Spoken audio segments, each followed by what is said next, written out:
Morning, guys, and welcome. It's Flo T here, and I just woke up. But today, I'll be giving y'all a story. I'm just making one up. I'm gonna try to keep it below 8 minutes. Yeah. All right. So let me think. Let me brainstorm. All right, here we go. There's this boy, and there's this girl, and they somehow wake up in a dark blue void. Now, the interesting thing about this dark blue void is that it's rigged and sharp,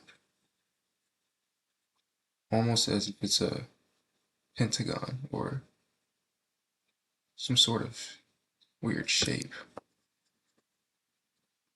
And when they wake up, they see nothing. They only look around and see the void that they're in. The void is big and dark blue, and you can't see out of the void. You can only see in the void. So yeah, picture the void being a pentagon. And right now, I'm gonna draw you guys one right now, but I can't really draw, so bear with me. Bear with me.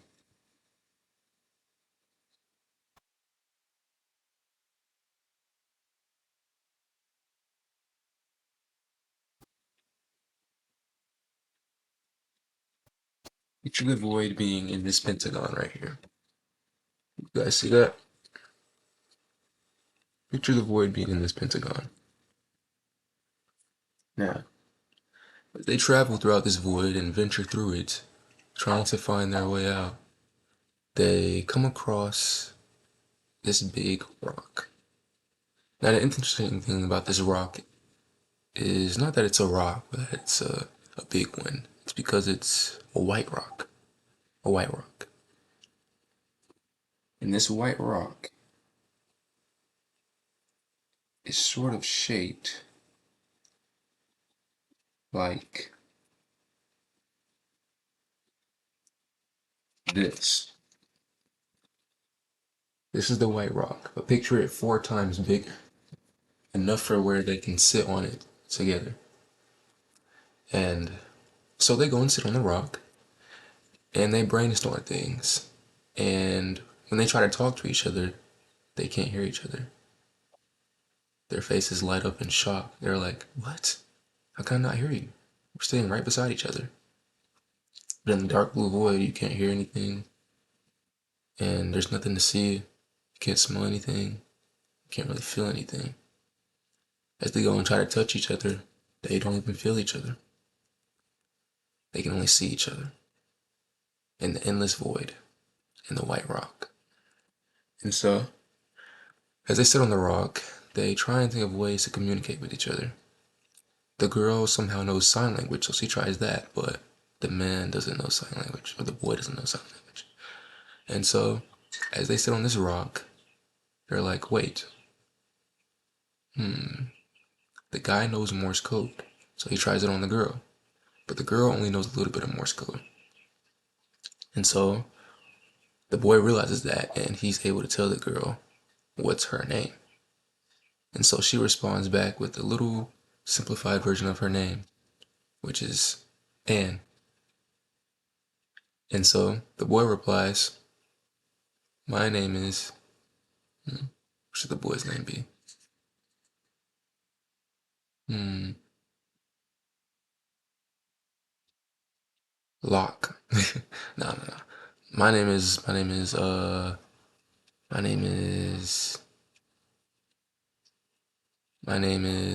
geez, this is hard. My name is, bear with me, bear with me. My name is, jeez, my name is, just skip this. My name is, my name is, my name is, um,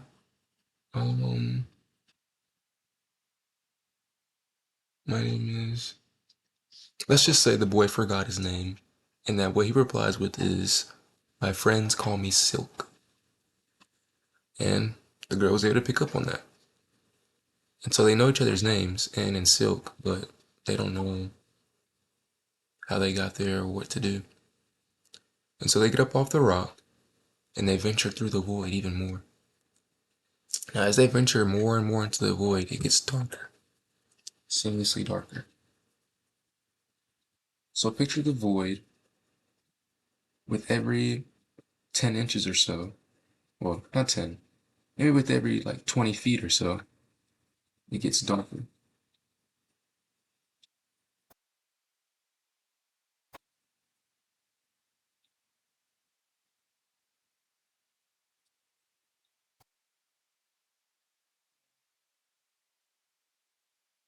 A visual representation of this, like this, gets darker,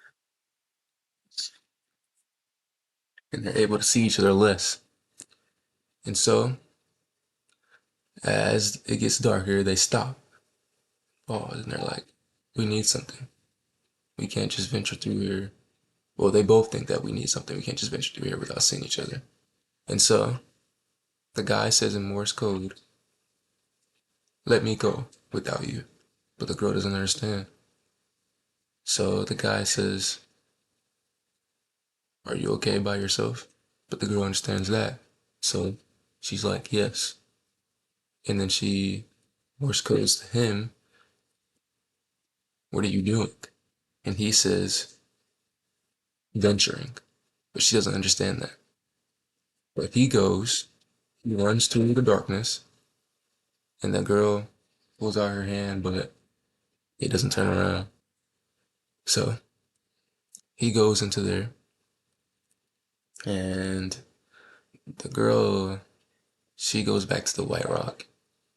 And the interesting thing about this White Rock now is that it's now cracked open. And what's inside? Something cool. What's inside this rock is something that they can use to go through the dark. The very thing that they needed to venture through the darkness. But the boy already went. So, now what? It's up to the girl now. Because what was in this rock was two very useful things. Two very useful things. Can you guys guess? Now, I can't draw. But you guys can guess what this is, right? Inside this rock were two flashlights. Two flashlights. Somehow the rock knew that they needed to see through the dark, and so it cracked open and got them flashlights. Now, this white rock being as mysterious as it is, the girl is just in shock. Like, how does the rock know about flashlights? Was it listening? Is it some entity or being? She's having all these thoughts, but either way, she grabs the flashlights and goes into the darkness. And so, right now, we start the dark blue void. She goes deeper and deeper, calling out to the void, even though they can't hear each other. I'm going to give you all a visual representation right now. Right now, it is as dark as this in the void.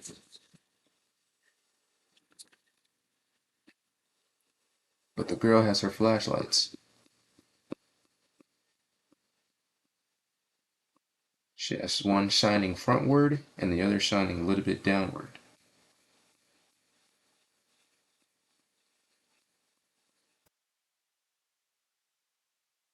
I'm going to give you all a visual representation of that.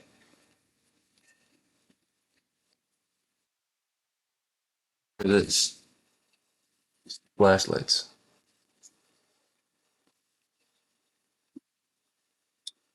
But she doesn't keep the flashlights facing that way for long. She moves them up and down, looks around. That's what she does. And so she walks deeper and deeper into the darkness of the blue void. And she finally finds Silk. Silk is sitting down in the ball. He's looking nowhere. He's just sitting down in a ball. And so Aunt Anne goes over to him and she Morse codes to him, "What's wrong?" And Silk doesn't reply. So the girl's starting to worry and panic. She Morse codes to him again, the more aggressive tone. "What's wrong?" And Silk kind of snaps back in and he says to her, "We can't go further." And now the girl only understands "we can't go." She didn't hear the further part, but she still says, "Why?" And the guy says,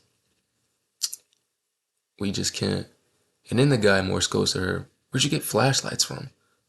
But she doesn't understand the flashlights part. But she just assumes that he's talking about the flashlights. So she says, "Well, from the White Rock," in Morse code. But either way, they talk about the flashlights more. And so after that, the girl says, "We have to go further. We now have flashlights. The White Rock provided us with them." Now, she didn't say that, everything. She just says, "We have to go. Flashlights.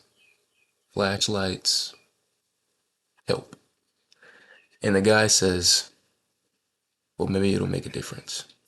But the girl she didn't really pick up on the whole sentence. So they venture through darkness even more. And so right now, they're traveling through the darkness.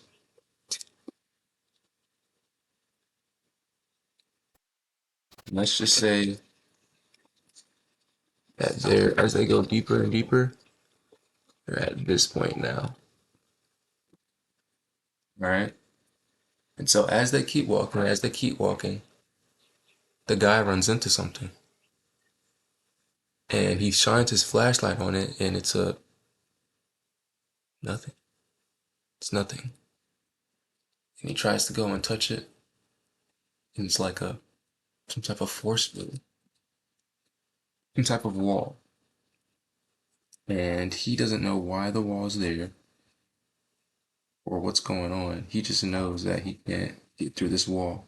He tries punching it, kicking it. He even tries talking to it, but that doesn't work. And so the wall feels something like this. Pretty much the Pentagon. So as he beats on this wall, they start feeling something getting closer to them. Anne turns around and shines her flashlight everywhere. She doesn't see anything. Silk doesn't notice that something's getting closer. So he continues to beat. Anne throws her flashlight at him. And then she Morse codes to him, "Listen." But given the fact that they can't hear anything,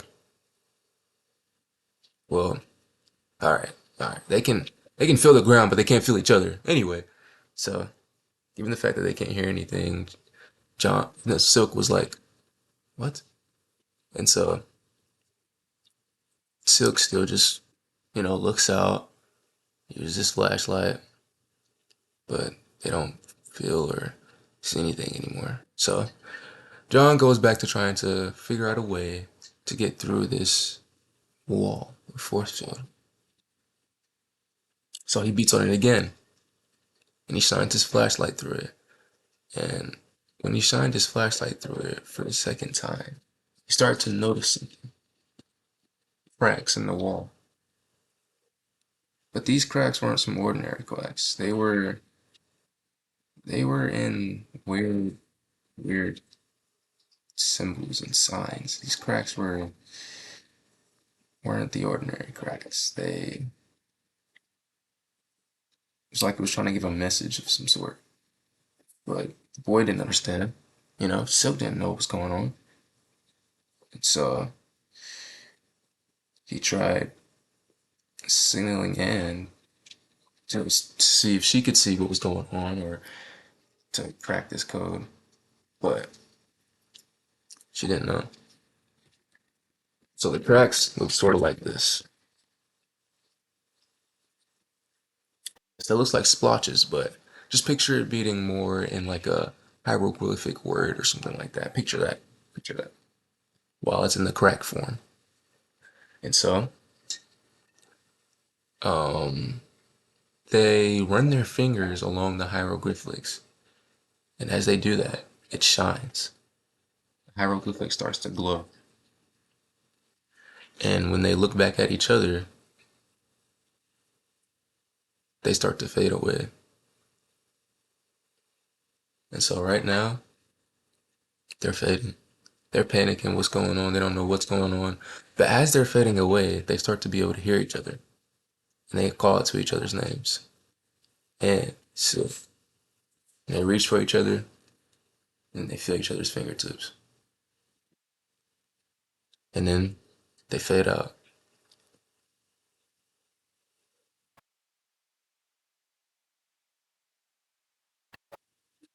And so after about 10 seconds of whiteness, they realize that they're back at the White Rock. And so they're like, what the fuck? They're like, what just happened? You know, why are we back at the White Rock? That's what they're thinking. And so Anne says, why did we go back here? But Silk is able to hear her now. So he's like, wait, I understood you. I can hear you.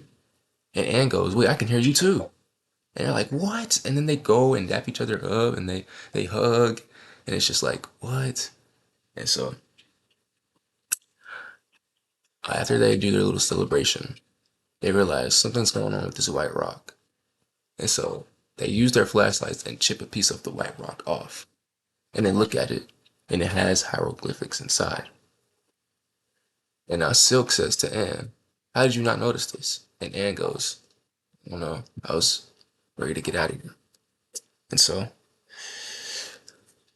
Silk picks it up. He runs his fingers along the hieroglyphics again, but nothing happens. And now they're just confused. They're a little scared, but they're still relieved because they can hear each other and they can feel each other. And so, they think about the events that's going on. And so Anne gets the idea to picture something that she really wants, which is a car right now. No. She doesn't really want a car. She wants her family right now. She wants her family right now. She pictures something she really wants, and it's her family. All right. And so she runs her hands along the hieroglyphics again, and then it glows, and a picture of her family appears. And then Anne starts to cry. Silk gets this bright idea to picture a car. All right. He wants a car right now. And so he runs his hands through the hieroglyphics, but only a toy car appears. And they both get the idea to think of a way out and like picture a way out. And so they both run their hands along the hieroglyphic and they really think hard about a way out. And it glows, but nothing happens. And so Silk is pretty devastated, you know. For about a minute or two, they both are really down and they keep trying it, but nothing shows up, nothing happens. And so Silk, he doesn't throw the rock, he keeps the rock on him, puts it in his pocket, and they go back into the darkness. And as they go back into the darkness, they start to realize that the darkness is slowly fading away. Slowly fading away.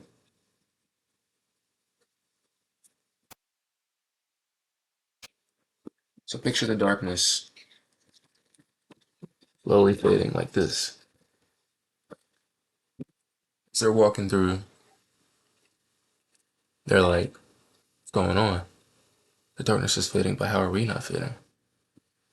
So they go through, adventure through, and they realize they see a tree. They're like, how do we see a tree? They run towards the tree, they shout to the tree, because they're going crazy right now. And so when they make it to the tree, they realize they're back in the real world. They look up, they see the sky. They look forward, they see their hometown. When they look backwards, they can still see the dark blue void. And they're like, what's going on? I thought we were home. And so they just run towards the village where they're from. They run to their small town. And they run. And the dark blue void doesn't get any closer. But as they run, they realize things aren't the same. There's no people around. They look around town, no dogs, no animals. They look by the port, look in the ocean, no fish, no fishermen. They're like, so they just sit down on a chair and they're like, what's going on? And so Anne formulates this hypothesis for where the dark blue void swallowed up everybody and we're the only ones that made it out as of now. And so they're like, yeah, probably everybody's facing their own things right now.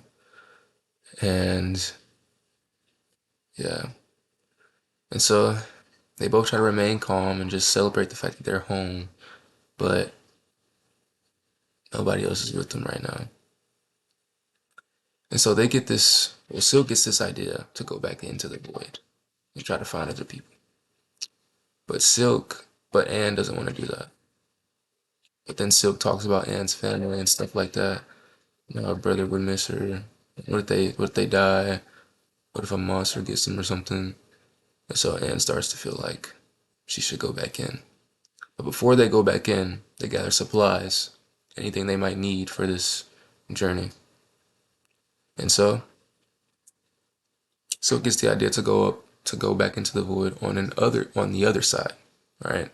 So from where they came, picture this. Let's say they came out the void on this side. Right? They're gonna go in. Okay. Yeah, let's say they came out on this side. They're gonna go around town.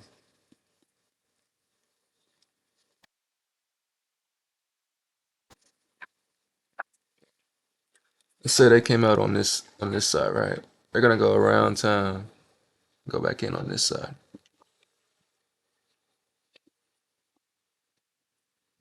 So they both look at each other with their backpacks on, and then they run back into the dark blue void. And the story ends right there. This was not below 8 minutes, but yeah. Hope y'all somewhat enjoy that story. Slow T, 15 off.